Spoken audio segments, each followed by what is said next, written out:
আসসালামু আলাইকুম। সাদামাটা রান্নাঘরের আরেকটি নতুন ভিডিও দেখার জন্য আপনাদের সবাইকে আমন্ত্রণ জানাচ্ছি। আজকের রেসিপি মোরগ পোলাও।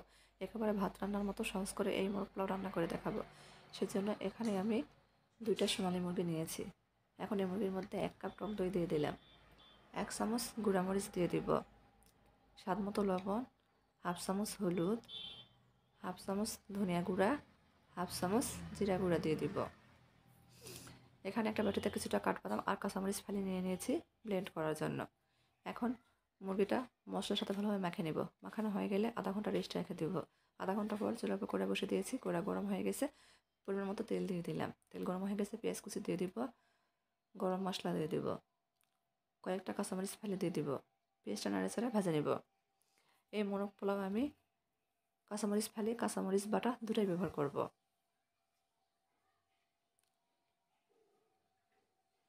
এখন বাটা রাখা কাঁচামরিচ ফালি আর কাঠবাদামটা পেঁয়াজের মধ্যে দিয়ে দিলাম। দিয়ে নাড়াচাড়া কিছুক্ষণ কষে নিব।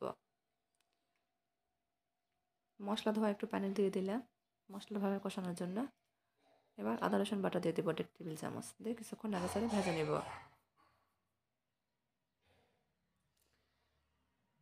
কিছুক্ষণ ভেজে নেওয়ার পর এখানে রাঁধুনি বিরিয়ানির মশলা প্যাকেট থেকে প্রায় অর্ধেক মশলাটা আমি এখানে দিয়ে দেবো। দিয়ে নাড়াচাড়া কিছুক্ষণ কষে নিলাম। মশলা থেকে তেল ভেসে উঠলে আমি লবণ দিতে ভুলে গেছিলাম, এখানে আরও কিছু লবণ দিয়ে দিলাম। যেহেতু মুরগিতে আমরা লবণ ব্যবহার করেছি, এখানে সামান্য পরিমাণ মানে বুঝে লবণ দিতে হবে। দিয়ে কিছুক্ষণ নাড়াচাড়া কষে নিলাম। কষানো হয়ে গেলে তেল ভেসে উঠলে এর মধ্যে মাখিয়ে রাখা মুরগি দিয়ে দেবো। দিয়ে নাড়াচাড়া কষে নেব। আমি কিছুক্ষণ এটা নাড়াচাড়া কষে নিচ্ছি। কষানো হয়ে গেলে মুরগি থেকে তেল ভেসে উঠলে আমি এখানে দুধ ব্যবহার করব। এখানে 1.5 কাপ দুধ আছে। দুধ দিয়ে এটা নাড়াচাড়া ঢেকে দিলাম। মুরগির মধ্যে বলক চলে আসছে, ঢাকনা খুলে বারবার নাড়াচাড়া নিচ্ছে। এই দুধেই মুরগির মাংসটা রান্না হয়ে যাবে। এখানে বাড়তি কোনো পানি ব্যবহার করব না।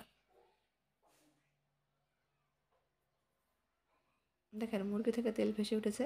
এবার আমি মুরগির মাংসটা উঠে নিচ্ছি। ওঠা হয়ে গেলে আমি এই মশলার মধ্যে আগে থেকে 3 কাপ চাল ধুয়ে রেখেছিলাম সেটা দিয়ে দেব। দিয়ে মশলার সাথে চালটা ভালোভাবে ভেজে নেব। এখানে বাড়তি কোনো মশলা ব্যবহার করব না।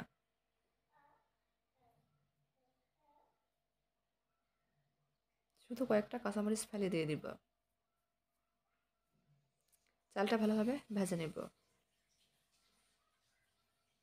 চালটা ভালোভাবে ভেজে নিতে হবে। চালটা ভালোভাবে ভেজে নেওয়া হয়ে গেলে এর মধ্যে গরম পানি দিয়ে দেব। যে পরিমাণ চাল দিয়েছি আমি তার ডাবল পানি দেব। এখানে 3 কাপ চালের জন্য 6 কাপ গরম পানি ব্যবহার করব।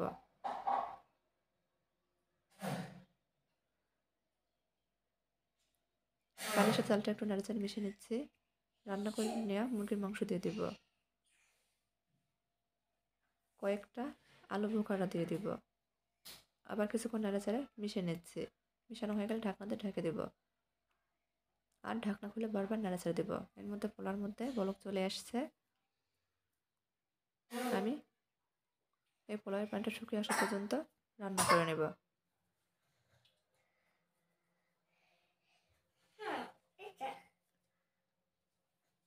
দেখেন পোলাওর পানি শুকিয়ে গেছে। এখন এটা আমি 10 মিনিটের জন্য দমে দিয়ে দেবো।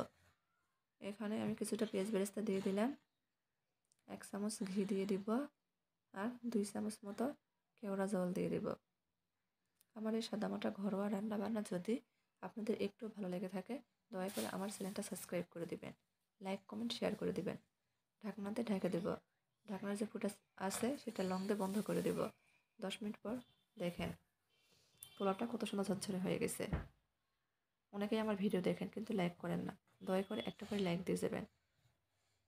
আর আপু ভাইয়ারা আমাকে একটু সাপোর্ট করেন, আমার চ্যানেলটা দয়া করে সাবস্ক্রাইব করে দিন।